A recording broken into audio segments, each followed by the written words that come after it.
Nagsimula ang kwento sa mundong ito kung saan ang virtual gaming at ang tunay na mundo ay naghalo. Mayroong totoong mga tao, totoong mga relationship at totoong mga emosyon. Ang pinagkaiba lang ay ang buhay mo ay isang laro lamang. Ang pagpapalevel up ay napaka-importante sa success ng bawat mga stage. Iba't ibang professions ang kasama sa mundong ito. Ang mga tao dito ay pwedeng palitan ng kanilang profession para mas lalo silang lumakas. Ang pag-usad mo sa buhay ay hindi na katulad ng dati na sumisipsip ka sa boss para ma-promote ka sa trabaho. Ang lahat na sa mundong ito ay about sa pagpapalevel at pag-unlock sa mga power-ups. Sa mga careers o trabaho, wala na ang mga nakasanayan. Ang trabaho na ay potion brewers at code wizards. Nag-iba na talaga ang mundo. Napaka-busy ng mundong ito. Nandito ang halos lahat ng uri ng tao at mga kakaibang creatures. Tapos, napakarami ring mga ruins o mga sirang lumang templo at mga dungeon na hindi pa na-explore ng mga tao. At syempre, meron ding mga villains, ang mga monsters. Syempre, kung wala sila, edi boring ang kwento. Lumalakas ang mga tao dito sa mundo na ito dahil sa paghahunt nila ng mga monsters. Pero kahit na sobrang tapang at nakakatakot ng mga monsters na ito, walang-wala ito sa mga dragons. Sobrang lakas ng dragons pero sobrang rare nila. Parang never ka makakakita nito sa buong buhay mo. Ang Dragon Kingdom Third School ay isa sa napakarespetadong paaralan.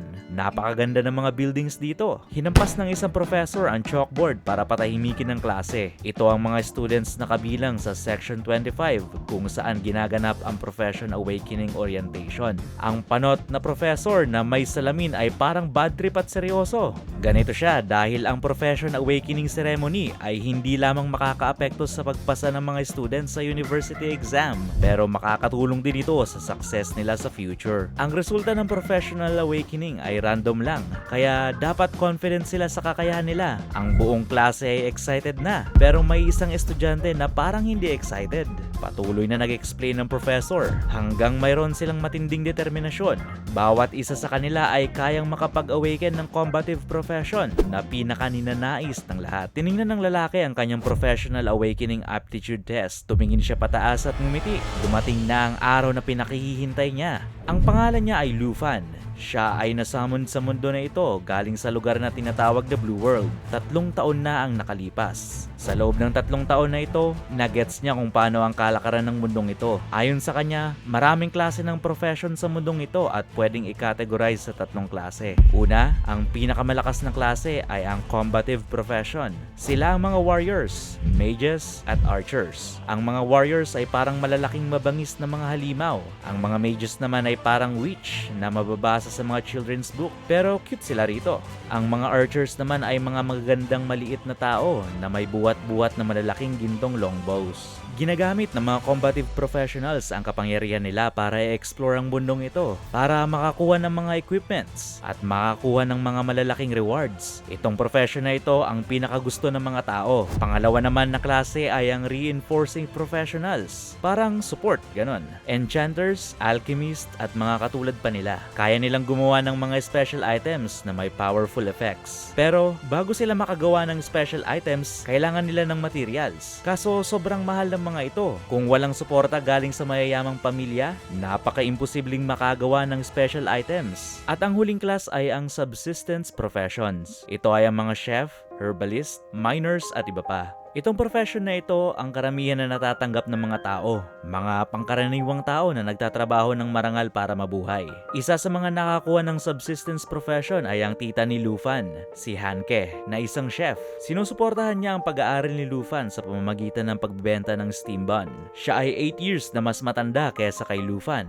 Nakikita ni Lufan kung gaano ka-hardworking ang kanyang tita para makasurvive sa mundong ito. Para makasurvive si Lufan dito sa mundo na ito at mabigyan niya ng mas magandang buhay ang kanyang tita, kailangan niya ma-awaken ang combative profession. Naka-receive ng tawag ang professor at sinabi niyang ang awakening platform ay nagawa na at mag-i-start na ang ceremony. Tuwang-tuwang umalis sa mga students sa room. Habang si Lufan ay naiiwang nagtataka, lumapit ang concerned niyang professor at tinanong kung okay lang ba siya. Sinabi niya na hindi niya kinakailangang mangamba kasi top student naman siya. Pero hindi naman nangangamba si Lufan. Na-confuse siya dahil may blue window na lumabas sa harap niya. Nagsasabing, Successful ang activation ng Super Treasure Map System.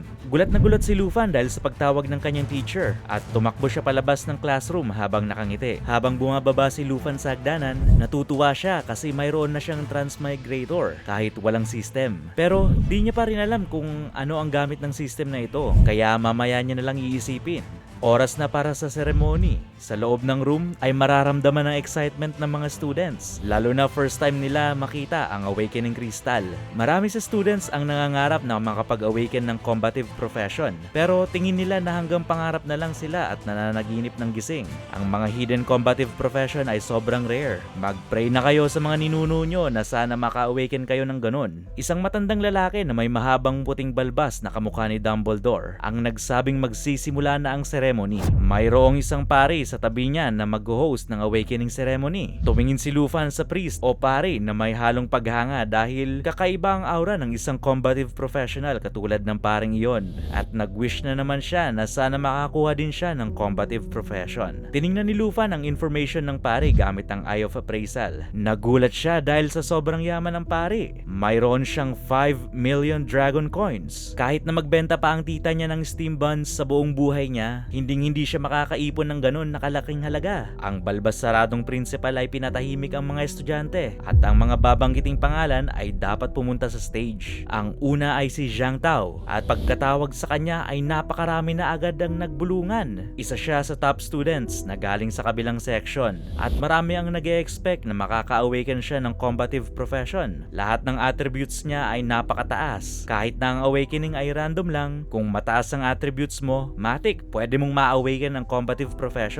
Siya ay matangkad at may silver na buhok. Hinawakan ng pare ang kanyang staff at nagsimula na ang awakening. Lumabas ang nakakasilaw na liwanag at mga kakaibang sulat sa staff ng pari. Isang nagliliyab na fireball ang lumabas. Ibig sabihin na awaken siya bilang isang pyromancer. Ang mga tagahanga niya ay tuwang-tuwa dahil naka-awaken siya ng combative profession. Yung iba ay naiinggit, yung iba naman ay natutuwa, at yung iba ay gusto siyang jowain. Tinanggap ni Zhang ang fireball. Gumaan naman ang loob ni Lufan dahil isang top student ay naka-awaken ng combative profession at naisip niya na kaya niya rin makapag-awaken ng ganito at bye-bye na sa nakaka-stress niyang buhay. Isa-isang pumunta sa stage ang mga estudyanteng natawag ang pangalan hanggang 5 PM na ng hapon sa clock tower. Ang ibang students ay nagiging herbalist, yung iba ay mananahe, yung iba naman ay miners. At masasabi nating majority sa kanila ay hindi masaya sa mga awakenings nila. Napapaisip si Lufan, nakakaunti lang talaga nakakapag-awaken ng combative profession at sila lang ang may mga magagandang future. Karamihan ay subsistence profession ang nakukuha at ang future nila ay magiging pangkaraniwang tao lamang. Si Liping, na galing sa section 3, ay na-awaken ng reinforcing profession. Tulad ng sabi ko kanina, kung di ka mayaman at nakuha mo ang profession na ito, wala kang magagawang special items. Useless ka rin. Since mahirap ang pamilya ni Liping, napaiyak na lamang siya. Pinanood ni Lufan kung paano umiyak si Liping at naisip niya na pwede ring mangyari sa kanya ito. Eto na, tinawag na si Lufan. Marami ang namanga sa kanya kasi gwapo daw siya. Pero alam mo, mas gwapo yung nanonood na magla-like nitong video na to. Baka mag-subscribe ka na din. Balik tayo kay Lufan. Napaisip sila kung ano ang profession na maa-awaken ni Lufan. Sa puntong ito, kahit kabahan pa siya, wala nang magagawa yon. Kaya hinawakan niya na ang awakening stone at sinimulan na ng pare ang awakening. At may mga bagay na hindi inaasahang mangyari. Nakita ni Lufan ang napakalaking dragon eye at ang buong room ay nagsimulang manginig. Aksidenteng nasamo ni Lufan ang isang dragon. Isang liwanag na nanggaling sa langit ang parang nagbigay ng spotlight kay Lufan. At sa wakas, nagpakita ang isang dragon. Nangyayari lang ito kung hidden profession ang na-awaken. At ang section ng panot na teacher kanina na si Teacher Lee ang kauna-unahang nakapag-produce ng isang hidden profession sa buong school nila. Namangha ang teacher ni Lufan at tumaasang ma-awaken ni Lufan ang pinakamalakas na profession, ang Dragon Blood Warrior o ang Dovahkiin Black Mage. Isang mage na kayang kumausap ng dragon. Si Lufan ang magiging powerhouse ng school niya at makakagawa ng history kung ma-awaken niya ang dalawang ito. Ang buong school ay namangha dahil 10 years na ang nakakalipas nung may naka-awaken ng Dragon Blood Warrior at naging top tier student na iyon sa buong kingdom. Ang nagwawalang dragon ay lalo pang nagalit at ayun, tapos na ang awakening ni Lufan. Nasa gitna siya ng usok at mga alikabok. Lumapit ang principal na sobrang saya at excited habang tinatanong Nagtatanong kung anong profession niya, pero hindi excited si Lufan at di rin siya masaya. Yumuko siya, nahihiya at nalulungkot niyang sinabi na isa siyang dragon tamer. Ang lahat ay sobrang na-disappoint. Hindi makontrol ng principal ang frustration niya. Napasigaw siya na paanong napaka-ingrande ng nangyari sa stage. Tapos yung pinakabasurang profession nakuha niya. Kinabukasan, pagkatapos ng awakening ceremony, si Lufan ay naglalakad sa lumang bayan ng Jianghai City. Ginagamit niya ang appraisal eye niya para makita ang kanyang stats. Siya ay isang dragon tamer na may skill na dragon taming. Malamang, nasa pangalan na eh. Kaya niyang mag-tame ng mga dragons at dragon-like creatures. Napakaraming question marks pa rin sa kanyang stats board. At makikita rin natin ang kanyang grand net na 239 dragon coins. Kahapon, sobrang engrande at kakaiba ang kanyang awakening. Tapos, ganun lang ang result. Isa lang siyang dragon tamer. Nagchismisan ng mga tao sa school dahil dito. May mga taong naaawa kay Lufan dahil pangkaraniwang tao lang siya. Paano? Dahil ang skill niya na pag-tame ng dragon ay napaka-imposible na magawa ng mga tao. Meron din namang mga students na hindi magets bakit ang pagiging dragon tamer ay isang walang kwentang profession, kahit na hidden profession ito na mas rare pa sa combative profession. Simple lang, dahil sa sobrang rare ng mga dragons, tapos papaamuhin mo pa para makontrol mo. Pagkatapos nitong chismisan ay pinuntahan siya ng principal at sinabing okay lang yan, hidden profession yan na may walang hanggang potensyal. Pwede sigurong mag-tame ka na lang ng mga sub-dragon species. Ito yung mga mas mahihina sa dragons. Pero sa isip ni Lufan na binubuladas lang siya ng principal. Paanong nagkaroon ng walang hanggang potential ang profession niya wala namang dragon sa paligid. Kung sub-dragon naman ang paaamuhin niya, magiging mahina pa rin siya kasi sobrang hihina ng mga sub-dragon compared sa totoong dragon. Sa loob ng 800 taon, sa Dragon Kingdom, totoong may mga dragon na lumalabas. Pero ang sad part dito, walang dragon tamer na nakapagpaamo ng isang dragon. Wala pa. Kahit na sobrang lakas pa ng mga tao, parang random lang sila para sa mga dragon. Lahat ng nagtry na sumubok itame ang dragon ay naging abo sa loob lamang ng ilang segundo. So, yeah, suntok sa buwan ang pagtame ng dragon. Nakatingin pa rin siya sa question marks sa kanyang stat boards. Napaisip si Lufan dahil hindi lang siya dragon tamer na walang dragon. Hindi niya rin ma-unlock ang kanyang ibang skills. Nawawalan na ng pag-asa si Lufan dahil alam niyang magiging normal na tao na lang siya. Sayang lang ang pagpapagod ng tita niya dahil hindi siya makakabawi dito. Hindi niya na malayang nakauwi na pala siya. Napatingin na lang si Lufan sa shop ng tita niya. Sobrang nalulungkot ay nagpanggap na lang siyang masaya at sinalubong niya ng ngiti ang tita niya. Si Hanke, na tita ni Lufan, ay niyakap siya. Ipinaganda kaagad niya si Lufan ng mga kain. Maya-maya ay tinanong niya si Lufan sa result ng awakening. Nalungkot na lang bigla si Lufan. Hindi pa nakakasagot si Lufan pero nagsalita na agad ang tita niya. Okay lang yan. Mag-aalala rin naman siya kung araw-araw na nakikipaglaban si Lufan. Well, yun na lang talaga maiko-comment niya para hindi na malungkot si Lufan. Biglang sumigaw si Lufan. Nabubulol-bulol pa at sinabi niyang isa akong dragon tamer. Nanginginig siyang sinabi ang totoo sa tita niya na basura ang nakuha niyang profession dahil wala namang mga dragon. Para kay Hanke ay okay lang naman ito. Nginitian niya si Lufan at sinabing, ano naman kung walang dragon? Ibig sabihin lang nun, malakas ka talaga. Nilapitan niya si Lufan at niyakap uli. Kung makapasok siya sa college ay tutulungan pa rin naman siya ng tita niya. Kung ayaw niya mag-college, pwede namang tumulong si Lufan sa negosyo nila. Medyo na-relax ang isip ni Lufan. May sasabihin pa sana siya sa tita niya pero sinabihan siya na bilisan niyang kumain bago pa lumamag ito. Naparami ata ng luto ang tita niya kaya di niya maubos. Pagkatapos ng dinner, nahiga si Lufan. At ayun, nag-overthink na nga siya uli. 26 years old ang kanyang tita at kahit nasubsob ito sa trabaho ng ilang taon, hindi sila umuunlad. Puro peklat na ang kamay ng tita niya dahil sa pagtatrabaho. Ang gusto lang laman ni Lu ay ang mapabuti ang buhay ng tita niya. Pero mas mahihirapan siyang tuparin ito dahil isa lang siyang dragon tamer. Dahil sa frustration ay sinuntok ni Lufan ang kanyang kama. Kung meron lang talagang kahit nag-iisang dragon, makakaangat siya kagaya ng ibang may mga hidden profession. Sang lupalop ng mundo naman siya makakahanap ng dragon.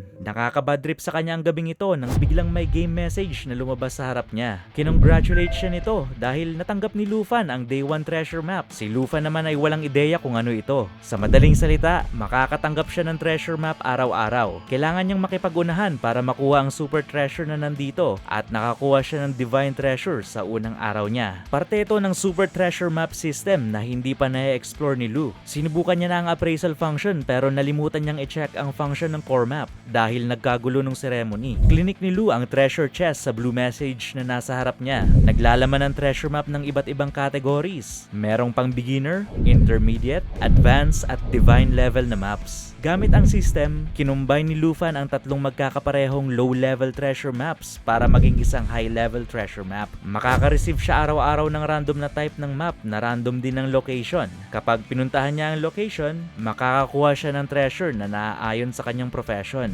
Natauhan bigla si Lufan dahil dito. Hindi naman siguro talaga malabo ang pangarap niya. Wala nga lang talaga sigurong kwenta ang pag-tame ng dragon. Pero kung magagamit niya ng tama ang dragon taming niya, maaaring may chance siya para maging malakas. Pwede niya sigurong matame ang mga mighty creatures. Itong divine level treasure map ang huli niyang alas para baliktarin ang tadhana. Di siya pwedeng sumuko kaya binuksan niya ang map. Ang una niyang location ay sa Mount Shi Basin na malapit lang sa Jianghai City. Madilim na pero naganda si Lufan. Tumingin siya sa labas ng bintana. Kung maabutan niya ang bus na bumabiyahe ng gabi ay siguradong makakarating siya doon ng umaga. Kinabukasan, nagising si Hanken na wala na si Lufan. Nag-iwan siya ng sulat sa tita niya para sabihin kung saan siya pumunta. Sinabi rin niyang huwag mag-alala dahil baka ito na ang chance niya na umangat bilang isang dragon tamer. Ayaw niyang maging isang normal na tao kahit ano pang mangyari. Nakasakay si Lufan sa bus, dala ang kanyang malaking backpack. Ibinaba siya sa maliit na bayan sa Mount Shi Basin. Pero hindi lang siya ang nag-iisang nandun. Marami rin siyang nakasabayang mga kahinahinalang tao. Merong dalawang lalaki at isang babae na mukhang mga gangster. Tinulak si Lufan ng isa sa mga gangster at tinanong siya kung gusto ba niyang sumama sa kanila. Pero syempre, ba't naman sasama si Lu sa mga ito? Tinalikuran sila ni Lufan dahil hinihinala niyang mga magnanakaw ang mga ito. Sinabihan siya ng babae na, pag-isipan mo pogi, patay. Ginamit na ang magic word. Habang ang isang matandang kuba naman ay sinabihan siyang delikadong mag-isa lalo na kapag gabi. Mukhang ang mga gangster ay matagal nang nagnanakaw ng mga materials at magiging madali lang sa kanilang maskam si Lufan. Nagsalita na ang maskuladong lalaki na may peklat sa mata niya. Tinanong niya si Lufan kung ano ang desisyon niya. Ang babaeng may pink na buhok ay dinilaan ng kutsilyo niya na parang baliw habang ang matandang kuba naman ay ngumiti ng napaka-creepy. Meron din siyang bandage sa kanyang mata na mukhang napala niya sa pagnanakaw. Halatang nag-aalala si Lufan para sa sarili. Nang pumorma na si Lufan para makipaglaban, na-realize niyang may alam ang mga magnanakaw na ito sa sekreto niya.